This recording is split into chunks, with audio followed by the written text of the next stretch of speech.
Expressionismo alemão. Expressionismo alemão foi uma vanguarda europeia do início do século XX e que influencia a arte até os dias de hoje, tá? E o que foi o expressionismo alemão, né, pessoal?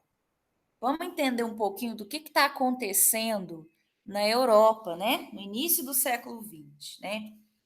Então, pessoal, na Europa, no início do século XX, né, logo na primeira metade do século XX, vai acontecer duas guerras mundiais, duas grandes guerras, né? Então, vamos concordar aí que estamos num período muito instável, né? Um período de insegurança, de angústia, de incerteza, né?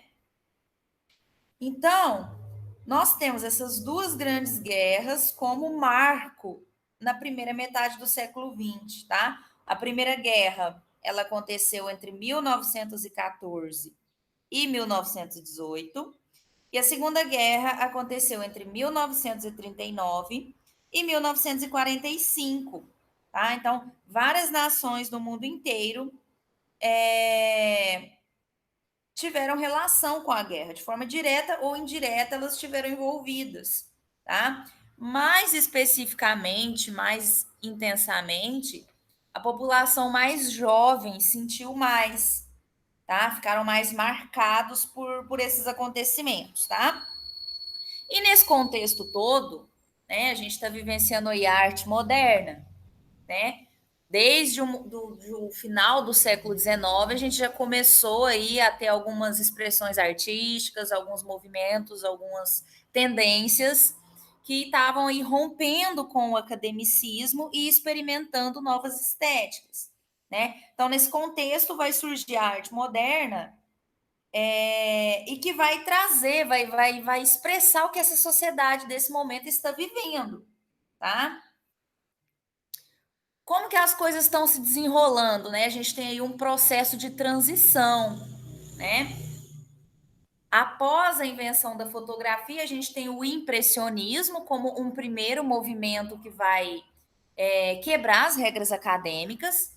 E depois a gente vai ter alguns artistas considerados pós-impressionistas. Por quê? Porque eles estavam aí nas tendências impressionistas, porém com alguns traços mais fortes, vibrantes, um pouquinho mais agressivos e mais dramáticos. Então, como exemplo de artistas pós-impressionistas que são considerados precursores do expressionismo, a gente vai ter o Vicente Van Gogh e o Edward Munch, tá? Na verdade, a pronúncia correta, né, seria Vincent van Gogh, tá? Mas aqui no Brasil a gente chama Van Gogh, né? Eduard Munch, tá? Eles são considerados os precursores do expressionismo, porque eles já faziam uso de pinceladas grossas, rápidas, marcadas, cores fortes e vibrantes, contrastes de cores opostas e muito drama e sentimento na tela, tá? A gente vai ter aí uma grande obra do Eduardo Mann, O Grito, né? Onde ele coloca aí uma figura meio que andrógena, fantasmagórica, né? Espantada com o pôr do sol, ao mesmo tempo espantada com o contexto político e social daquele momento, né? A obra O Grito, ela pode ser vista como uma porta de entrada para o expressionismo. Tá? O artista ele representa em primeiro plano essa figura, que a gente não sabe se é um homem, se é uma mulher, sequer se é uma figura humana, né? Uma figura deformada, linhas sinuosas, tá? E nós que somos os espectadores sentimos uma certa angústia ao observar. E é justamente isso que o expressionismo quer trazer. Primeiramente, sentimento de angústia, né? O expressionismo alemão, ele vai trazer essa deformidade, essa estética da fealdade, né? Em contraposição à estética do belo, que era o mais comum na arte até o momento, né? Então, o expressionismo alemão, ele vai ser essa crítica social do que está acontecendo neste momento. É esse homem angustiado, né? O expressionismo ele vai trazer toda essa carga dramática e emocional das revoluções industriais que aconteceram, né, nos séculos 18 e 19, né? Várias invenções e avanços tecnológicos e científicos. Então, este homem, esta sociedade está mexida, tá? Temos também aí o Van Gogh, né, com a sua Noite Estrelada, onde a gente vê claramente as pinceladas grossas, marcadas, os contrastes, a força, a agressividade, o drama, toda a sentimentalidade o Van Gogh colocava na tela. Infelizmente, ele não teve o devido reconhecimento em vida, né? Ele conseguiu vender aí uma tela enquanto tinha vida, tá? O Van Gogh ele tinha alguns problemas mentais, problemas com álcool, né? Então ele, se eu não me engano, ele não chegou nem aos 50 anos de idade, então ele teve aí uma vida bem complicada, bem sofrida, e ele colocava muito isso no trabalho dele, certo? Outro pintor que vai influenciar esse processo de transição, né, vai ser o James Ensor, né? Nessa obra, A Intriga, a gente vê um grupo de pessoas que a gente não sabe se está confraternizando, se estão conspirando contra alguém, né? São pessoas de rostos mascarados, né? Representando aí qual sentimento? Seria falsidade? Seria maldade? Né? Então a gente tem mais uma vez a presença de cores fortes, contrastes, pinceladas rápidas e marcadas, pinceladas espessas, ou seja, grossas, né? Então toda essa carga dramática, emocional, essa vivacidade, essa rapidez vai estar presente nessa transição, nesse pós-impressionismo, né? Por quê? Porque os artistas estão aos poucos tentando colocar no seu trabalho toda a carga emocional da sociedade neste momento. É como se o artista ele quisesse expressar o que está dentro do coração e da mente dele naquele instante, né? O expressionismo ele foi uma vanguarda muito de carga dramática, certo? E que influenciou vários outros campos da arte que a gente vai ver daqui a pouquinho, certo? Pessoal, nosso ponto de partida vai ser a criação de dois grupos, tá? O primeiro grupo é o Die Brücke, ou seja, a ponte em alemão, que vai ser fundada em 1905, tá? E essa vertente do expressionismo, ela é mais figurativa e política, ou seja, ela representa o figurativismo, ou seja, você bate o olho na tela, você compreende o que você está vendo, mesmo que seja de forma distorcida, pessoas, casas, animais, enfim, você compreende, certo? E por que político? Porque é um grupo com viés ideológico, questionando os malefícios da guerra, questionando o nazismo e o fascismo, certo? Já o Der Blaue Reiter, ou seja, o Cavaleiro Azul, também em alemão, vai ser um outro grupo expressionista alemão, fundado em 1911, porém com uma pegada mais abstrata, né? O que é o abstracionismo, né? Aos poucos você vai negando e fugindo do figurativo, ou seja, fugindo dessa imitação do real, tá? Você bate o olho na tela, você vê borrões de tinta, você vê figuras abstratas, você vê figuras geométricas ou distorcidas.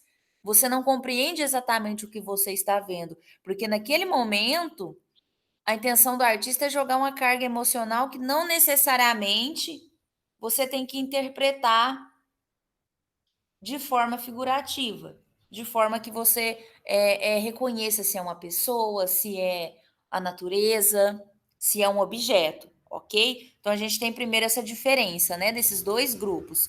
O primeiro, figurativo com viés político, e o segundo, abstrato, ok? Com uma pegada mais espiritualista.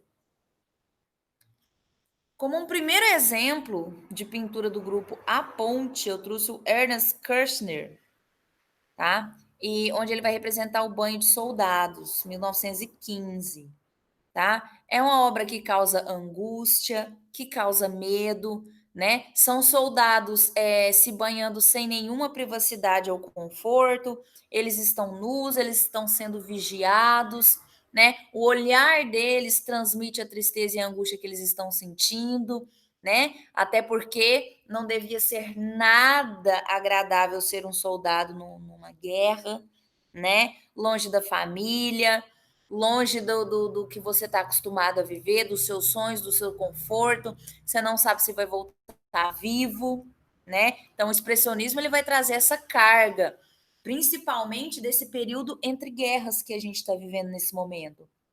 Porque a guerra você vai, você não sabe se volta vivo. Se voltar vivo, mas você volta com alguma sequela, se não for física, pelo menos emocional, é certeza, né? É algo ali que você nunca mais vai esquecer, fica ali um trauma, um estresse pós-traumático. O expressionismo queria de toda maneira trazer isso de forma mais palpável e visível possível nos trabalhos dos artistas, ok? Outro exemplo, né, de obra expressionista com viés mais figurativo é esse resgate das artes gráficas, né? Eu trouxe como exemplo um artista brasileiro, Oswaldo Goeldi, tá?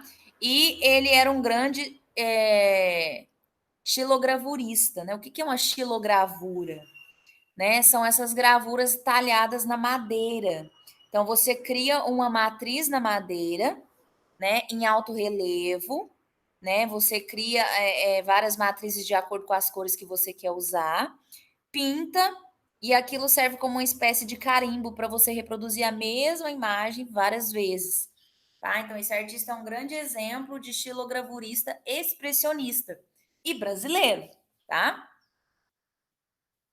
Pessoal, a gente vai ter o Paul Klee, né? O Paul Klee aí com a sua delicadeza, com o seu resgate ao primitivismo, outra tendência, né? Além das artes gráficas, outra tendência que o expressionismo alemão traz é o primitivismo. E o que é o primitivismo, né? É esse resgate à arte primitiva, é essa referência à arte pré-histórica, é essa referência ao Egito Antigo e Mesopotâmia, ou seja, né, toda a arte que era produzida pelos nossos antepassados pré-históricos e antigos, tá? Então são figuras mais simplificadas, mais esquematizadas, por vezes mais geométricas, certo? Vez ou outra ali alguma textura no uso da cor, mas principalmente figuras de cores chapadas, ou seja, sem preocupação com perspectiva, com profundidade, né? Então, a preocupação aí não é fazer a cópia fiel da realidade, né? A intenção nesse momento é esquematizar, é simplificar, ok? Bom, aí a gente tem o grupo Cavaleiro Azul, né, que tinha uma pegada mais espiritualista e mais abstrata, ok? Um dos fundadores deste grupo é o Kandinsky. E o Kandinsky ele vai inaugurar na arte de vez o abstracionismo, tá? Significa que não existia arte abstrata antes dele? Não significa. Porém, ele vai ser o primeiro que vai colocar a arte abstrata com status de arte. Porque até então, o abstracionismo, ele era permitido a nível decorativo, tá? Ainda não tinha um status de arte para ser apreciada num museu, numa galeria, num salão de arte, tá?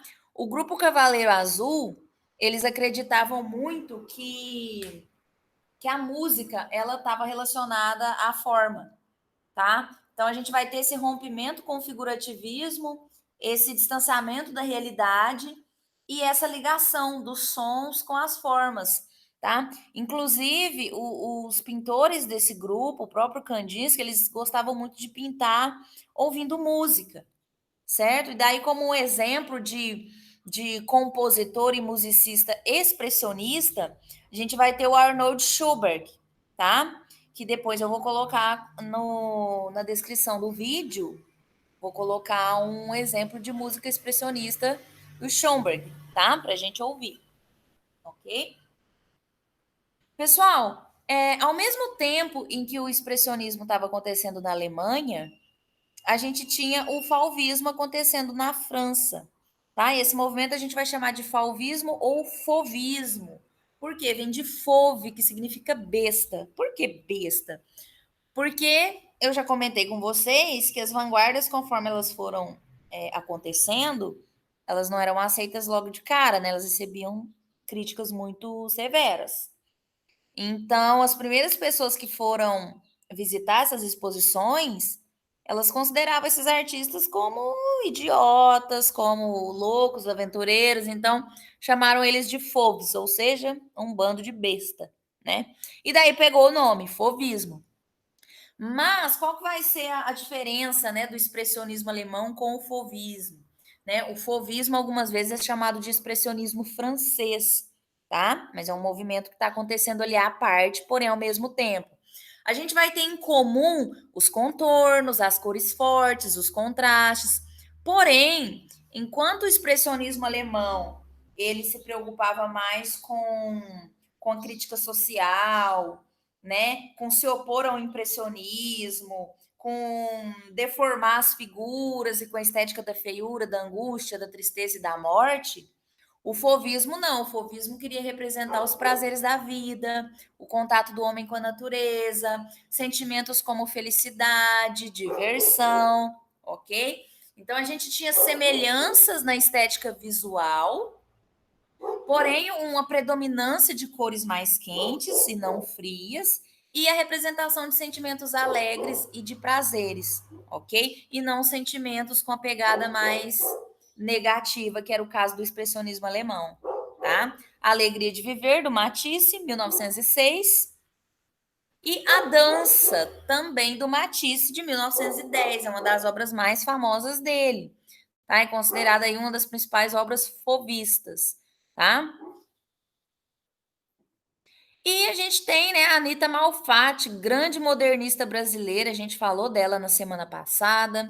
Tem um vídeo já só sobre ela, né? E a Anita Malfatti, claramente aí tem grandes influências expressionistas e fauvistas. Até porque, né, ela estudou na Europa, então ela teve contato com as vanguardas europeias e trouxe para o Brasil essas influências, ok? Pessoal, e aí a gente chega no cinema, né? O cinema expressionista, né? O cinema expressionista ele vai ser marcado por exageros na atuação dos atores, maquiagem pesada, que é para marcar esse contraste. O cinema ele ainda era preto e branco, né? Então não era possível usar no cinema as cores fortes e contrastantes do que eram usadas na tela, né? E nas aquarelas. Então, eles usavam como recurso esse contraste forte do preto e branco, tá? E essa maquiagem exagerada e essas expressões faciais exageradas na atuação dos atores, tá? A gente vai ter muito forte a presença de vampiros, monstros, tá? Por quê? Porque o expressionismo alemão ele quer trazer essa carga emocional bem pesada, certo? A gente tem como um primeiro exemplo o filme Nosferatu, de 1922, lembrando, né, os personagens que a gente conhece como vampiro, né, essa maldição que é ser vampiro, ela já existe na literatura desde o romantismo, né? O romantismo, inclusive o pintor romântico Goya, ele traz essa estética do grotesco, da feiura também em várias obras dele. E isso retorna com tudo no expressionismo alemão, tá? Outro grande filme expressionista alemão é Metrópolis, de 1927, né, onde é representada ali uma cidade do futuro, né? Então, mais uma vez, né, essa ansiedade do homem, essa ansiedade da sociedade para saber o que está por vir, né? Porque aos poucos a máquina está substituindo o homem, né? E a esperança que se tinha de uma sociedade menos desigual, e com mais tempo para o lazer, que essa era a promessa das máquinas, né? Com máquinas substituindo o homem, este homem, automaticamente, ele tem mais tempo para a família, para si mesmo. E não era isso que estava acontecendo, né? Como a gente está aí num contexto entre guerras, as desigualdades sociais elas estão se acentuando, né? A precariedade na vida está se acentuando, né? Então, o filme Metrópolis ele vai ser essa representação dessa ansiedade com o futuro, tá? Um exemplo, né, de influência do expressionismo alemão no cinema para os dias atuais, né? Eu trouxe como exemplo A Noiva Cadáver de 2005, né? A gente tem o Tim Burton como um grande diretor de influência expressionista. E daí o que, que vai acontecer, né, pessoal? O expressionismo, por um tempo, ele é perseguido, porque a gente tem aí o nazismo, né? Então, vários artistas vão ser perseguidos, exilados da Alemanha. Né? E com o fim da Segunda Guerra, o expressionismo ele volta com tudo, as suas influências voltam, né? Porém, com um viés ainda mais político, ainda mais forte, né? Então, o expressionismo ele também ele vai ser um movimento que vai encabeçar essa luta antifascista, antinazista, ok? Então, o expressionismo, pessoal, resumindo muito, é isso, tá? É um movimento que acontece no início do século XX, é um movimento de contraposição ao impressionismo, com influência das revoluções industriais, das guerras, é um movimento que vai trazer drama, distorção da realidade, deformação das figuras, expressão de sentimentos e emoções, principalmente angústia, ansiedade, medo, solidão, tristeza, ok? Cores intensas, elementos imaginários, tá? Vai descaracterizar o belo, para quê? Para trazer a estética da feiura, tá? Então não vai se preocupar em seguir as regras acadêmicas, né? Não vai se preocupar tanto com perspectiva, ok? Com volume, com contraste de luz e sombra, né? E é importante aí a gente lembrar desses dois grupos, né? O grupo A Ponte, fundado em 1905, e o grupo O Cavaleiro Azul, fundado em 1911, sendo que o primeiro é figurativo, de viés mais político, e o segundo é mais abstrato, de viés mais espiritualista. Né? Então, este é o movimento expressionista, essa vanguarda europeia que nos influencia até os dias de hoje, essa vanguarda europeia que volta e meia o Enem traz para a gente também, né? Então, é o artista se expressando. Se no impressionismo a gente tinha uma impressão do que estávamos vendo, no expressionismo a gente tem a expressão, a carga dramática do que o artista está sentindo, principalmente em decorrência dessa insegurança na sociedade, ok?